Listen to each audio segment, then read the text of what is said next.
Estamos con el demógrafo y salubrista, el doctor Luis Rosero Bixby, que desde hace ya más de un año nos ha permitido entender mejor lo que está pasando en la pandemia y también tomar previsiones, a veces no se han tomado, sobre lo que estaba por venir.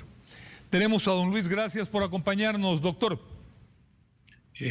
Muchas gracias por la invitación, es un gusto estar aquí. El gusto es nuestro. Doctor, se ha discutido mucho sobre si ya pasamos una ola o si estamos en la segunda. Eso no quisiera entrar en esa discusión. La realidad es que sí estamos desde hace 2 semanas en el inicio de una nueva ola.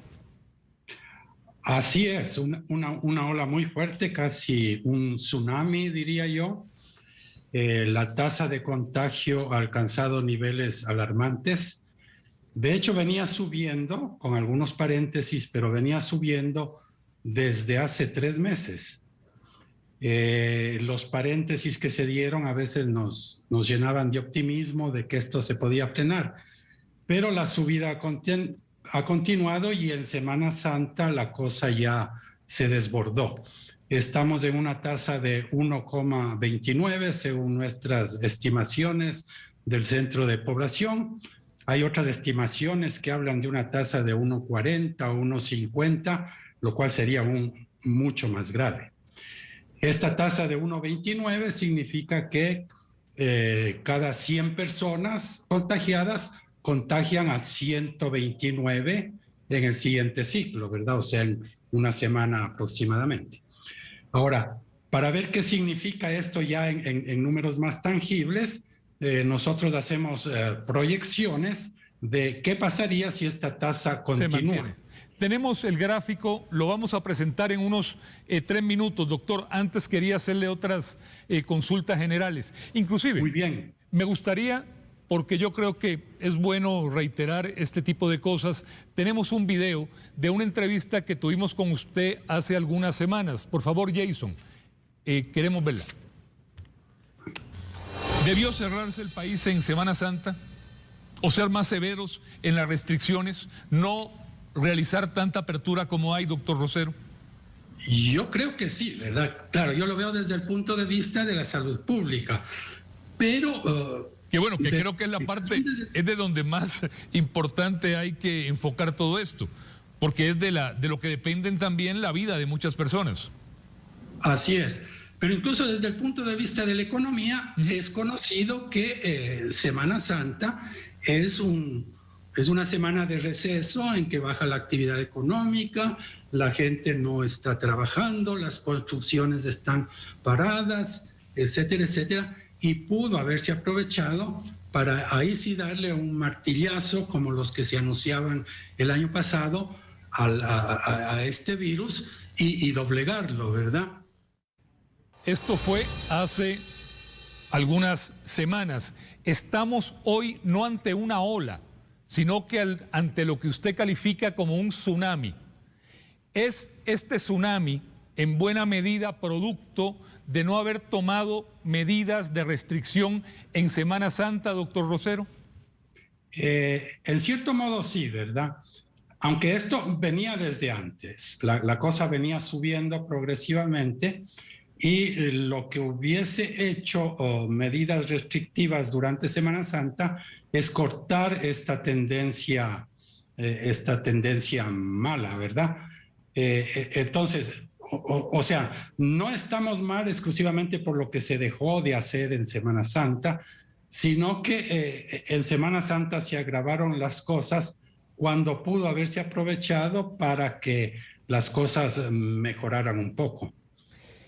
En varios países, y creo que también tenemos que ver en esas experiencias la de nuestro país, en varios países de América Latina y de Europa, la situación se ha hecho verdaderamente crítica en las últimas semanas. Estamos viendo literalmente, como usted llama, no olas, sino que más bien tsunamis, desde Brasil hasta Francia, desde Uruguay, que se había comportado también, hasta México. Correcto, correcto. Es una situación general. Costa Rica no es la excepción. en parte se debe a la nueva variante del virus, la variante inglesa, que según se ha medido es bastante más contagiosa. En parte se debe a la fatiga de la población que ha abandonado las prácticas más seguras y el espejismo de la vacuna, ¿verdad? Algunas personas creen que porque llegaron 100,000 vacunas a Costa Rica, ya estamos en la otra orilla, y eso no es así. Tenemos que vacunar a 3 millones y medio de costarricenses para que eso se dé. Entonces, todo esto se ha juntado y yo creo que en estos momentos estamos en la situación más delicada que ha estado el país. Peor que como estuvimos en septiembre o en diciembre, ¿verdad? Si continuamos mucho con esta tasa, los 900 casos o algo así que hemos visto los últimos días van a ser fácilmente 3,000 casos dentro de un mes, ¿verdad? Con todas sus consecuencias. Doctor, quería profundizar en eso antes de entrar y de ver la proyección que ustedes hacen con base en esa tasa de 1.28, bueno, que ya es 1.29.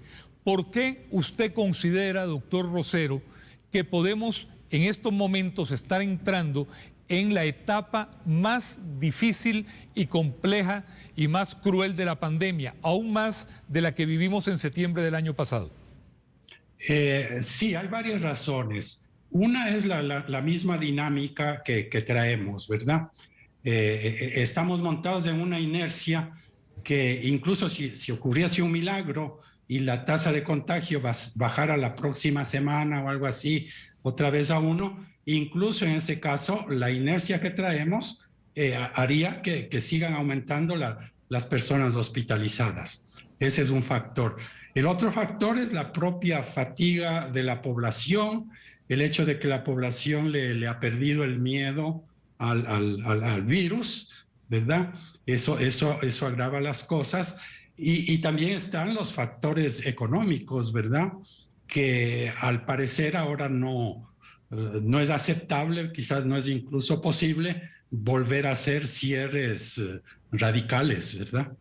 Ahora, hemos visto cierres radicales, no vamos a decir que en Chile o que en Uruguay, hemos visto cierres radicales en Francia, por ejemplo, en Alemania, en España. Sí, así lo hacen algunos países, ¿verdad? Lo cual obviamente también debe ser una señal de que si se tienen que hacer esos cierres radicales para proteger la salud y la vida de los ciudadanos, pues en su momento, ojalá no llegue ese momento, pero habría que hacerlo, doctor Rosero. Exactamente, ese es un punto importante. En estos momentos, quizás por razones políticas, no se puede hacer, pero estamos previendo que en cuestión de pocas semanas puede darse el temido colapso del sistema hospitalario, ¿verdad? Cuando haya pacientes en las salas de emergencia con COVID o en los pasillos, o que simplemente se les devuelve a las casas, yo creo que ahí las autoridades no van a tener más remedio que tomar medidas muy drásticas, ¿verdad? Y eso puede estar a la vuelta de la esquina, como lo hemos visto con las proyecciones. En un par de minutos vamos a ver esta proyección que yo creo que a muchos va a poner a pensar, y obviamente también a muchos que, como usted decía, se sienten confiados, les hará ver que no podemos sentirnos confiados y que hay que duplicar las medidas sanitarias. Pero quería comentarle algo sobre, usted habló ahora del proceso de vacunación, doctor Rosero. Algunos hablan de aplazar la aplicación de la segunda dosis, por ejemplo, en el caso de Pfizer, que son 2 dosis, para aumentar la cantidad de primeras dosis, es decir, tener más personas ya con la primera, que eso produce un grado mayor de protección de la sociedad, del país. ¿Usted qué opina? Creo que sí, creo que hay una ganancia, no muy grande, ¿verdad? Pero hay cierta ganancia en eso. Antes de dar ese paso, el paso que daría más bien sería el usar la vacuna AstraZeneca en el grupo vulnerable, ¿verdad? De personas adultas mayores. Se tomó la decisión de no incluir esas personas porque la segunda dosis había que aplicarla muy espaciada, ¿verdad? O sea, se iba a requerir más tiempo para lograr la inmunidad deseada. Sin embargo, cierta inmunidad se logra con la primera dosis. Y entonces se podría aprovechar las vacunas de AstraZeneca que están en los congeladores ahora para inmunizar a un número más grande de personas adultas mayores y evitar que sea más devastadora de lo que va a ser la ola en que estamos montados, sí. Bueno, vamos a ver ahora, creo que tenemos que verlo con mucho cuidado y usted explicarlo con la precisión con la que siempre lo ha hecho. Esta proyección que vamos a ver de hospitalizados, de personas en UCIs y también de fallecidos con la tasa de contagio, esto se hizo con la tasa de contagio de 1.28, ya está en 1.29. ¿Podría explicarnos el gráfico y los periodos de tiempo en que se podrían dar estos aumentos, doctor Rosero? Sí, claro. La gráfica muestra la trayectoria de la cantidad de personas hospitalizadas desde junio 1 del año pasado, ¿verdad? Se ve en las áreas sombreadas en azul esas cantidades de personas hospitalizadas cada día. Exacto. Puede observarse cómo se alcanzaron los picos máximos a mediados de septiembre, ¿verdad? Con más de 600 personas hospitalizadas y otra vez acercándonos a la Navidad con más de 600 personas hospitalizadas, el área azul. El área azul más oscura es la parte de hospitalizados que están en camas UCI, ¿verdad? Que asimismo hubo 2 picos de más de 200 personas en UCI. Casi 250 en algún momento por allí de septiembre, octubre. Correcto. Entonces eso se puede ver allí. Ese es el pasado. Luego la cantidad de personas hospitalizadas por dicha cayó en enero, febrero y desde marzo está aumentando, ¿verdad? Esos son los números observados, lo que se muestra en el área. Después de esa área sombreada están las líneas de las proyecciones. Tal vez mencionar, doctor, perdón que lo interrumpa, mencionar antes que también vemos en el gráfico la línea roja, que es la línea de fallecimientos. Sí, también para ilustrar la situación de otro efecto que muestra la severidad de la pandemia están los fallecimientos y lo que se muestra aquí es los fallecimientos en los últimos 30 días, para que no haya fluctuaciones tan grandes como las que ocurren cuando uno ve únicamente los fallecimientos día con día. Entonces ahí está también la curva roja de los fallecimientos y también la proyección a partir del 14 de abril, pues esto se hizo con datos hasta el 13 de abril.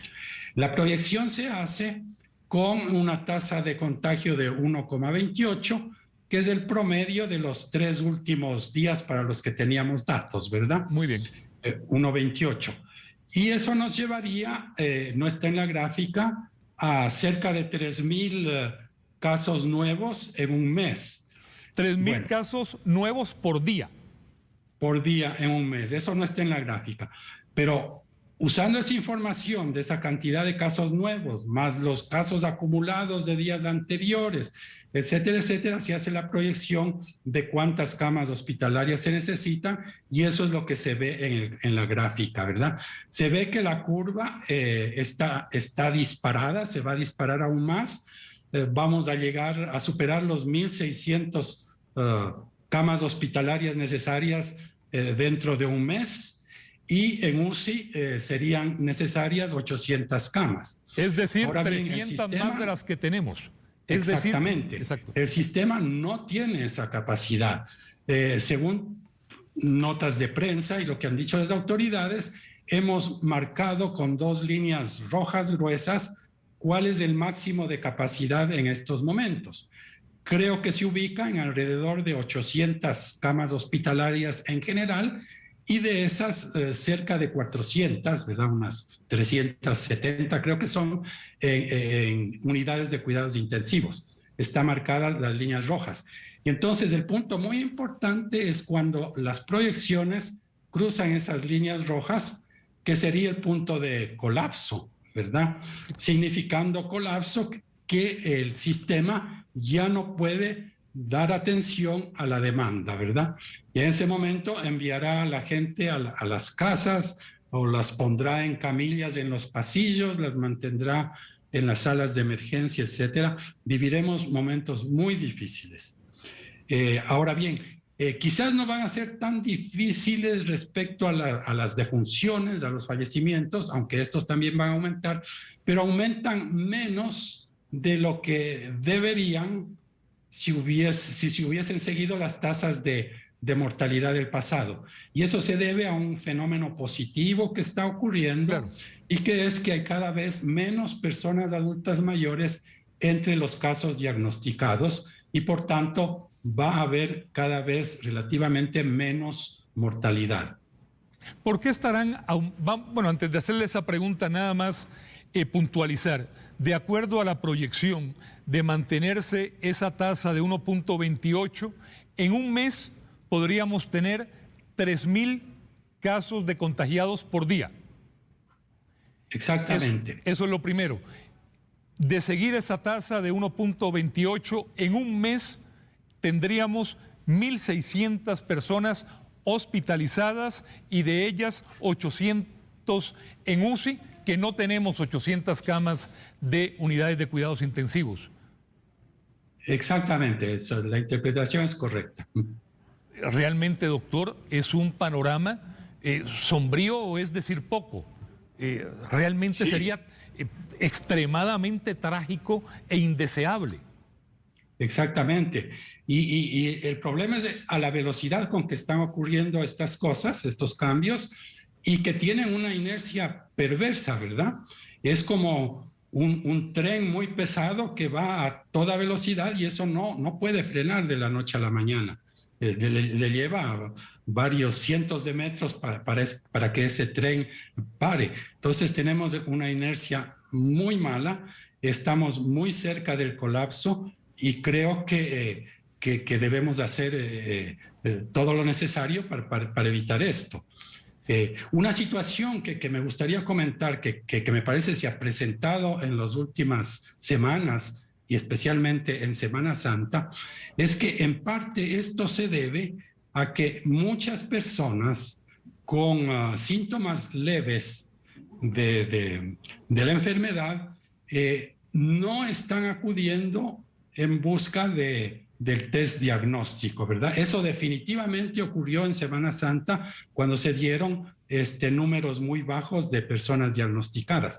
Pero en general esa es la tendencia. Y eso está haciendo que la proporción de casos que llegan, que son diagnosticados y que requieren hospitalización sea cada vez más alta. Claro. ¿Verdad? Uno puede creer que eso se debe a que ahora la enfermedad es más grave. No, no es así. Lo que está pasando es que los casos más leves no están siendo diagnosticados. Ahora, no es solo un problema estadístico, es un problema sustantivo muy importante porque esos casos no diagnosticados no se ponen en cuarentena, ¿verdad? Y siguen contagiando a veces a sus seres queridos, ¿no? Entonces, esta es una situación muy importante y que ojalá se den mensajes de lo que uno debe hacer cuando siente el mínimo síntoma del COVID o cuando ha estado en contacto prolongado con personas contagiadas. Doctor, cuando vemos estas proyecciones, 3.000 casos por día en un mes, 1.600 hospitalizados, 800 en UCI, que no hay 800 UCI, le hago una pregunta para terminar. ¿Percibe usted, nota usted, cree usted que las autoridades de salud de nuestro país son conscientes hoy de este gran peligro? No estoy seguro. La semana pasada en la conferencia de prensa me pareció ver a las autoridades de la Caja, al ministro de Salud, bastante serios y es posible que sí, que estén percatados de la gravedad del asunto. Pero es que los datos que se dieron a conocer el viernes llevan a a realmente encender todas las alarmas y espero que se esté trabajando al máximo para tomar ver todas las medidas que deben tomarse para corregir la situación. Ahora, no me gusta hablar de que esto es solamente problema de las autoridades, ¿verdad? O es un problema del gobierno. Yo creo que este es un problema de cada uno de nosotros. Claro. Sobre todo, y más que del gobierno. Y nosotros debemos tomar las medidas que son necesarias, ¿verdad? Autoconfinamiento voluntario, eso de que si uno ha estado en contacto con alguien contagiado, busque inmediatamente el test, el diagnóstico. Si es muy difícil conseguirlo en la caja y si se tienen los recursos, puede hacérselo en forma privada. Si eso no es posible, se ponga en cuarentena, ¿verdad? Autocuarentena y evite contagiar a otras personas. Este es el tipo de acciones que debemos hacer cada uno de nosotros, haga lo que haga el gobierno, ¿verdad? Muchas gracias, doctor Rosero. A veces se lo he dicho con el inmenso respeto que le tengo. Ojalá no se cumplan estas proyecciones. Ya en el pasado, al pie de la letra, se han ido cumpliendo proyecciones que usted hizo. No solamente nosotros, sino que el Estado, todos, como usted muy bien decía, somos los responsables de que estos números no se den dentro de un mes. Esperemos que así sea, que no se den los números, ¿verdad? Muchas gracias, doctor Rosero. Con mucho gusto.